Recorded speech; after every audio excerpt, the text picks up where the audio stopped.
नमस्कार। देशकाल प्लस में आपका स्वागत है। मैं हूं मुकेश कुमार। दोस्तों, ऐसे वक्त में जब मोदी सरकार बिहार चुनाव को जीतने के लिए एड़ी चोटी का जोर लगा रही है, हर तरह के तिकड़म कर रही है, रेवड़ियां बांट रही है, तमाम तरह के वादे कर रही है और कम्युनल पोलराइजेशन के लिए घुसपैठिए जैसा मुद्दा खड़ा कर रही है, और उसे लग रहा है कि अगर बिहार जीत गए तो हमारे लिए असम, बंगाल वगैरह का रास्ता भी आसान हो जाएगा। बल्कि असम को तो वो मान रहे हैं कि हिमंता बिश्व शर्मा आसानी से मैनेज कर लेंगे, वो जीत ही जाएंगे। इस बीच में एक ऐसी घटना हो गई है, एक ऐसा पॉलिटिकल डेवलपमेंट हुआ है जिसने उसके बहुत सारे कैलकुलेशन को गड़बड़ा दिया है, उनके कैलकुलेशन को और असम के मुख्यमंत्री हिमंता बिश्व शर्मा के कैलकुलेशन को भी। ये घटना बोडोलैंड टेरिटोरियल काउंसिल के चुनाव रहे हैं, जिनको असम में सेमीफाइनल कहा जा रहा है। वहाँ पर मार्च अप्रैल में विधानसभा चुनाव होने हैं और उसके पहले ये जो बीटीसी के चुनाव थे उसको बहुत ही गहरी नज़रों से देखा जा रहा था, करीब से देखा जा रहा था, पैनी नज़र के साथ, क्योंकि इसके नतीजे पूरे राज्य के चुनाव की दशा और दिशा के बारे में इशारा करने वाले थे, और वो इशारा, वो संकेत आ गया है। इस चुनाव में बीजेपी को मुंह की खानी पड़ी है, धूल चाटनी पड़ी है, क्योंकि जो उम्मीदें उसने लगा रखी थी, जो दावे हिमंता बिश्व शर्मा कर रहे थे, वो सब झूठे साबित हुए। हिमंता बिश्व शर्मा इस उम्मीद में थे, ये दावा कर रहे थे कि बीटीसी में उनकी पार्टी यानी Bharatiya Janata party single largest party बनकर उभरेगी। हालांकि सत्ता का दावा उन्होंने नहीं किया कि वो अकेले दम पे वहाँ सरकार बना लेंगे, लेकिन उन्होंने ये दावा ज़रूर किया कि उनकी पार्टी सबसे बड़ी पार्टी के रूप में उभरेगी।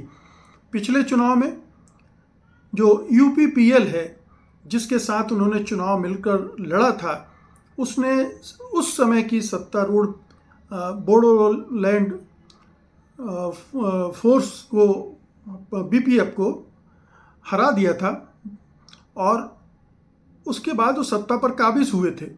उसमें यूपीपीएल को 16 सीटें मिली थी, बीपीएफ को 17 सीटें मिली थी और 9 सीटें बीजेपी को मिली थी, और इससे बीपीएफ सत्ता से बाहर हो गया था।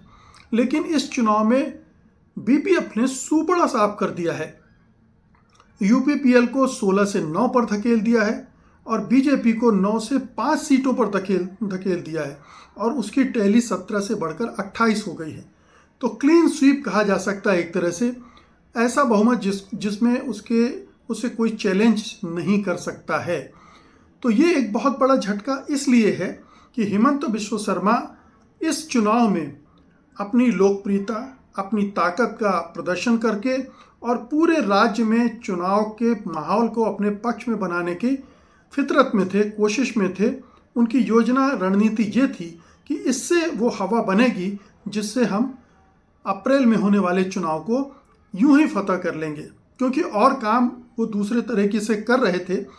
पिछले 5 सालों में उन्होंने जमकर कम्युनल पोलराइजेशन का खेल खेला है, जमकर जहर उगला है, जमकर हिंदुओं के दिल में मुसलमानों के प्रति नफरत भरी है, और राज्य के मुसलमानों को दबाने के लिए, उनको परेशान करने के लिए ऐसा कोई भी हथकंडा उन्होंने नहीं छोड़ा है जो संघ परिवार आजमाता रहा है या आजमाना चाहता है। उसने वो सब तरीके उन्होंने अपनाए हैं। तो उन्हें लग रहा था कि वो तो मेरा एक ऐसा ब्रह्मास्त्र है जिसका जवाब विपक्ष के पास नहीं होगा, और ये अगर बोडोलैंड टेरिटोरियल काउंसिल के चुनाव जीत गए तो जो आदिवासी समुदाय हैं राज्य के, उनमें भी एक मैसेज चला जाएगा कि बीजेपी जो है वो अपराजेय है, उसको हराया नहीं जा सकता, और वही सबसे लोकप्रिय है, और हिमंता बिश्व शर्मा उनके बीच भी बहुत लोकप्रिय हैं। लेकिन बीटीसी के चुनाव ने सब कुछ उलट पुलट करके रख दिया। हालांकि इस चुनाव में कांग्रेस, जो कि वहाँ की मेन अपोजिशन पार्टी है, उसको एक भी सीट नहीं मिली। वो उसने चुनाव भी लड़ा था, लेकिन वो उसकी दुर्गति और भी ज़्यादा हुई है। लेकिन इस हार में भी उसके लिए जीत का जश्न मनाने का एक मौका है, क्योंकि जो पार्टी जीती है यानी बीपीएफ, बोडो पीपल्स फ्रंट, उसके साथ वो तालमेल करके चुनाव लड़ सकती है। और इस बीपीएफ के क्षेत्र में जो 4 ज़िले आते हैं उनमें 15 विधानसभा की सीटें हैं। और आप जानते हैं कि असम विधानसभा केवल 126 सीटों की विधानसभा है, और उसमें थोड़े से 15 सीटें तो बहुत मायने रखती हैं, उससे पूरा खेल बदल सकता है। तो ये 15 सीटें बहुत क्रूशियल हैं, और चूंकि अभी ही पीपीएफ ने ये चुनाव जीता है और उसकी लोकप्रियता अगले 6 महीने तो बनी ही रहेगी, और बीपीएफ के साथ इतना बहुमत आ गया है और कि वो यूपीपीएल को भी तोड़कर अपने को और मजबूत कर सकती है, और बीजेपी के पास कोई खास ताकत नहीं रह गई है। तो अगर बीपीएफ कांग्रेस के साथ तालमेल करती है तो कांग्रेस की ताकत न केवल इस बोडोलैंड वाले एरिया में जो है उसमें बढ़ेगी, बल्कि उसके आसपास जितने भी आदिवासी क्षेत्र हैं और या आदिवासियों के प्रभाव वाली विधानसभा की सीटें हैं वहाँ पर भी असर पड़ेगा। और ये बताया जाता है कि 20 से 22 सीटें ऐसी हैं जो इस प्रभाव वाले क्षेत्र में हैं। यही नहीं, ट्राइबल बेल्ट में बीजेपी की पराजय दूसरे ट्राइबल बेल्ट में कांग्रेस के लिए फायदेमंद होगी, जहां पर उसका आधार है। अपर असम के बहुत सारे ऐसे ट्राइबल पॉकेट्स हैं जहां पर उसका अच्छा खासा आधार है, और वहां पर वो अपना जो परफॉर्मेंस है, जो पिछली बार अपर असम में उसका बुरी तरह से सफाया हो गया था, वहां वो अपने को खड़ा कर सकती है। और इसके लिए उसको कुछ और अच्छे संकेत मिल रहे हैं, क्योंकि उन इलाकों के भी कई ट्राइबल ग्रुप्स ने बड़े बड़े प्रदर्शन किए हैं, हजारों की तादाद में सड़कों पर निकलकर मशाल जुलूस निकाले हैं। तो वहाँ उसके लिए उम्मीदें बन सकती हैं। तो ये इस चुनाव के नतीजे से एक हिमंता बिश्व शर्मा का वो आत्मविश्वास टूटेगा, उसके कार्यकर्ताओं, बीजेपी के कार्यकर्ताओं को कई मनोबल पर फर्क पड़ेगा, उधर कांग्रेस के मनोबल को इससे एक बूस्टअप मिलेगा, बूस्टर डोज मिलेगा। दूसरी तरफ हिमंता बिश्व शर्मा की लीडरशिप को लेकर सवाल खड़े होंगे। तीसरा, ट्राइबल के जो वोट हैं उनमें एक नए सिरे से चर्निंग होगी। और ध्यान रखिए कि अभी जो जुबीन गर्ग की मृत्यु हुई उसमें भी बहुत सारे जो पूरे असमिया समुदाय जो लाखों की तादाद में उनकी मृत्यु के बाद सड़कों पर निकले थे और उनके पक्ष में नारे लगाए थे, उनमें हिमंता और उनकी सरकार के प्रति बहुत नाराज़गी है, गुस्सा है।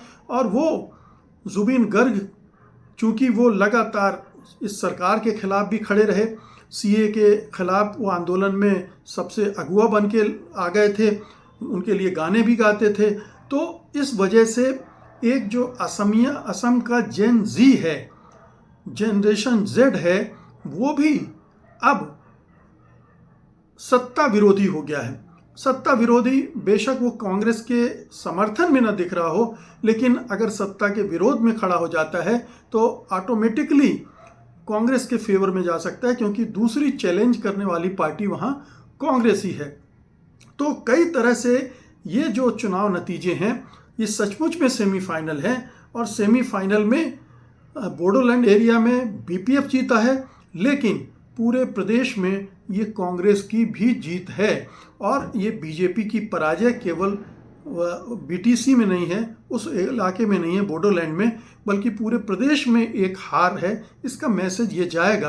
अब कांग्रेस इसका कितना फ़ायदा उठा सकती है, या बीजेपी अपनी रणनीति को बदलकर किस तरह से इस हार का जो नुकसान है उसकी भरपाई कर पाती है, ये आने वाले दिनों में दिखेगा। क्योंकि अभी भी चुनाव को 6 महीने हैं, और 6 महीने चुनाव बदलने के लिए बहुत काफ़ी होते हैं।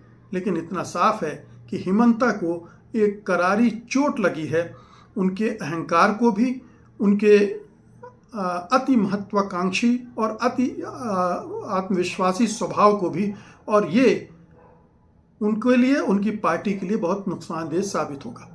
बहुत बहुत शुक्रिया आपका। धन्यवाद। नमस्कार।